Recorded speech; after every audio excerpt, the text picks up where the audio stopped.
Welcome to the Revelations of Life channel. Subscribe and leave comments. I'll add the best comment to the next video. Why do you need this headache? Aunt Glasha, the neighbor, was indignant. US city dwellers, you don't know what a house in the country is like. Fetch water, chop wood, heat the stove. Aunt Glasha, clean the snow in winter, clean the mud in spring. Ira only smiled. Aunt Glasha was a simple and straightforward woman. She had spent most of her life in the village. She knew in every detail the charms of a rural, hard life. When she moved in with her daughter after her husband's death, she could not enjoy the ease of city life. Here, hot water flowed directly from the faucet, the radiators heated properly, and even the floor was warm. And how much easier it was to tidy up an apartment. It was not at home, where one had to clean for a whole day. And it is easier to make repairs. Now there is no need to patch the roof or mend the lopsided porch. Grace, how can you explain to such a person that a country house is a dream? From the earliest childhood, from the moment Ira remembered, she and her brother wanted a house. A big cozy, certainly with a fireplace and a large library. They so clearly, down to the smallest detail, imagined it. And in the attic, said Vadik, wrapping his 3-year-old sister in the blanket, we will put a telescope for you to look at the stars. And you're going to do carpentry, Ira sleepily promised. After these conversations, she would fall asleep sweetly, and in her dreams she would see a huge starry sky, hear the crackling of the wood in the fireplace, and breathe in the aromas of old favorite books with pleasure. Autumn this year was beautiful, blue and gold. The high sky was so piercingly clear, azure, that it seemed that if you looked into it a little longer, your eyes would start to water. And trees had changed their summer green clothes for luxurious red golden ones. Ira wandered through the colorful carpet of leaves and could not believe that her and her brother's childhood dream had finally come true. They had bought a country house. It was exactly as they had imagined it to be when they were children.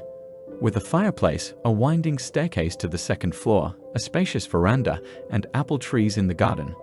Vadim found this miracle by sheer coincidence.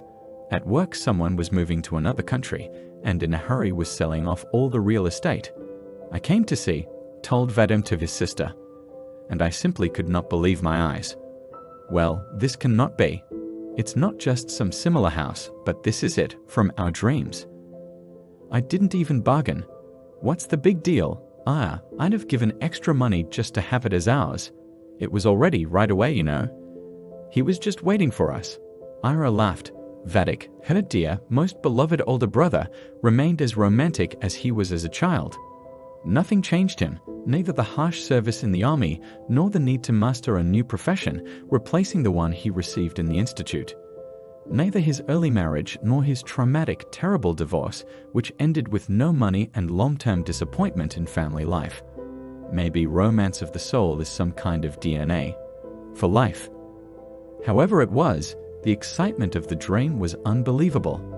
Vadim was rushing in and out of town, bringing back a new rocking chair, huge boxes full of books, and quilts and fluffy rugs. Ira suddenly discovered that more than anything else in the world, she liked to bake pies with fragrant apple filling, make jam, and dried aromatic herbs for afternoon tea. You know, she admitted to her brother one day, I've been thinking more and more about moving here when I retire. I feel so good here. Here. I don't even know how to say it. Life is understandable. Vadim suggested, yes, even though I realize that there's no way to think about retirement at 25, but I do. Because of the possibility not to leave here. My brother cheerfully winked. He understood Ira perfectly. And how was it not to understand? All his life he and his sister had been the closest of friends. I brought you a telescope, as if incidentally Vadim said at dinner. Come on. Surprised Ira dropped her fork. Are you really? Vadim. Well, I've promised you since childhood, smiled his brother, and you thought that I forgot about it? No. Now we're going to drink tea, and then we'll go set up, okay? Ira happily nodded and ran to heat the kettle. Vadia, I dried molasses for tea. Now I'll bring it. It's in my room, wait. Uria's bedroom was on the second floor. There was a huge window overlooking a chamomile field. Ira immediately fell in love with this room. There, on a large oak table, she laid out herbs to dry. Oregano, melissa, mint, currant leaves. Ira broke off a sprig of mint and listened. She thought she heard some rustling coming from the attic. Maybe mice live there. No, how could there be? Vadic was checking everything. She listened again, more closely. The rustling sounded more like the sound of footsteps than anything else, and she heard something else in between. Quiet, but distinct too, voices. Vadic. She ran up the stairs faster than the wind. Vadim, not waiting for the promised molasses, was already finishing his tea. Glancing at his sister, running out of breath, he frowned. What is it? Why are you so pale? Vadia, I think we have someone in the attic. There as if someone walks, and also voices can be heard. Vadim got up from the table. And you did not think so? No, of course not. I'm sure I didn't think so. I told you, the voices and the footsteps, and stay here. I'll go up and see for myself. He went up the stairs quickly, and soon Ira heard the heavy attic hatch creak open. Sitting still for more than 2 minutes failed. Concern for her brother made her forget her own fear, and Ira, armed just in case, with a rolling pin, went to the attic. The hatch was open. Vadim's voice, quiet and calm, with questioning intonations, calmed her down a little. So all was well. There was no danger. Ira, come downstairs, we have guests. Vadim came into the kitchen, holding the hands of 2 little girls, about 5 or 6 years old. Sit down, he invited the guests, and turned to his sister, who had been taken aback. Ira, do we still have your pie there? We didn't mean to frighten you, the older one hurriedly explained, but the house was empty before, no one lived here. And the attic is nice here, the wind doesn't blow in at all. And there are apples in the orchard. The girls turned out to be sisters. The elder one was called Anya, the younger one Nina. Ira, looking at how quickly the children finished with the pie, realized they have not eaten their fill for a long time. Vadim, saying nothing, brought bread, sausage, cheese, and cut sandwiches. And where is your mother? Ira asked. The younger girl's eyes immediately filled with tears. Anya stroked her sister on the shoulder. Mom drowned in the river. She went to bathe and did not come back. Her father found her later. So you have a father? Vadim was delighted. Where is he? Dad's at home. He's very nice, but when he drinks, he gets scared. Anya answered quietly. And how often does he drink? You eat. Ira moved a plate with sandwiches to the sisters. Not often, little Ninuchka spoke up. Only if he starts. Then for 3 days, finished Anya. Vadim looked at his sister. I'll go and see how their father is, he said grimly. Ira gently touched his sleeve. You'll get into a fight again. I'll do it, and you stand by the gate. If something happens, you'll hear it. Okay, Vadim agreed after some thought. But we'll go in the morning. He lowered his voice to a whisper, their father at least sleep it off. The door was unlocked, but Ira knocked anyway. She was afraid to go in, not knowing what kind of picture she would find in the house. There was no answer. I had to get up the courage and knock harder. Finally came the shuffling footsteps, and after a minute, Ira saw the owner. It was a somber, sleepy, middle-aged man. He stared blankly at her feet, and even the appearance of a strange woman did not attract his attention. Hello, Ira said loudly. The man did not answer, turned his back, and went into the room. Ira went into the house following him. The owner was already sitting on the couch, staring at the wall. I came to tell you that we have your children, in case you are suddenly worried. After these words, there was some sense in the man's eyes. Children? My children are asleep. It's still early in the morning. What are you talking nonsense, woman? Who are you anyway? Your daughters Anya and Nina were hiding in the attic of my house. Ira was getting angry, and it was hard to hold back her angry reproaches. They were hiding from your drinking. My brother found the kids, and they slept over at our place. And now they are not sleeping, they are sitting in my kitchen, drinking cocoa and eating, because they are cold and hungry while you, their father, are drinking. The man stood up. He swayed, but he stayed on his feet. He rubbed his forehead tiredly. Come with me, woman. Where to? I'm not going anywhere. To the nursery. Now you will see that the children are at home, and they are asleep. Ira obediently followed her master. She involuntarily noted that the house was tidy. Only in the kitchen the shards of broken dishes were scattered on the floor. Overall, though, there was comfort and cleanliness everywhere. He must have been a good host. Until he started drinking, thought Ira. The man opened the door to the nursery and froze on the threshold of the room, seeing the neatly made beds. Ira looked over his shoulder and noticed that the room was large and bright. There were soft toys on the girls' beds. There were children's tables and a large, obviously handmade by her father, a shelf on which there were books, sets of colored pencils, albums, and paints. The man, horrified, turned to his guest. "Where are my children?" he asked in a voice that turned white with fear. "Did you kidnap them? What do you want? Take everything, just give me my children back." "Calm down. Shame on you. You're a grown man, a father of 2 children, and you've stooped to a pig state. What are you doing?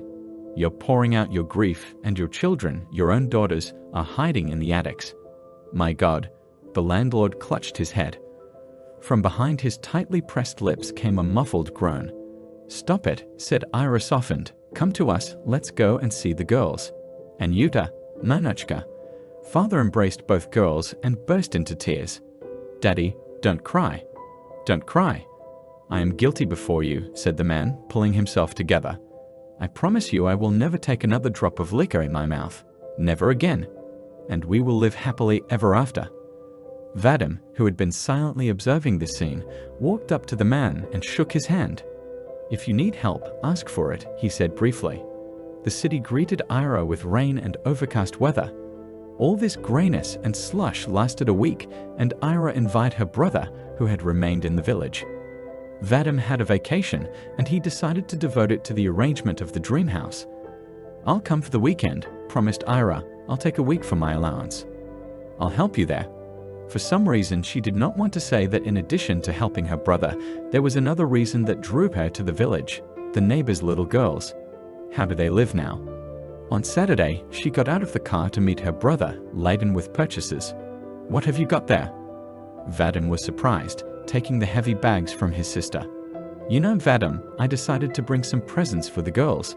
Well, Anya and Ninotchka. I can't stop wondering how they are. They're all right. Oleg turned out to be a normal guy. He's not drinking now, and the girls are fed and clothed. They come back often waiting for you." "Are you sure?" suspiciously asked Ira. The brother smiled. "Well, you want, go to them right now. They will be glad." This time the door was opened at once. "Want Ira, you came." Nina and Anya were already running to her, getting ready to hug her.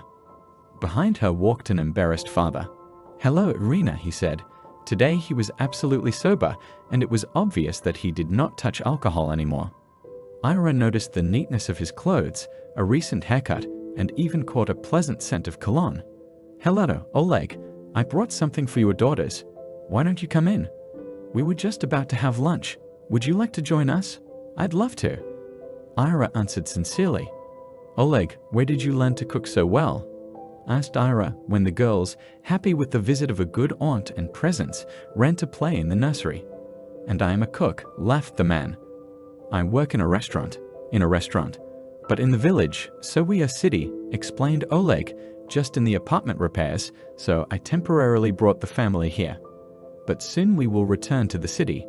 Ira, with pleasure, absorbed the atmosphere of calm and kindness around her. Oleg, indeed, cooked beautifully. On the table, there was a vase with a bouquet of fresh wild flowers. The girls looked peaceful and happy. "You can't imagine." Ira confessed, "How glad I am that you are doing well.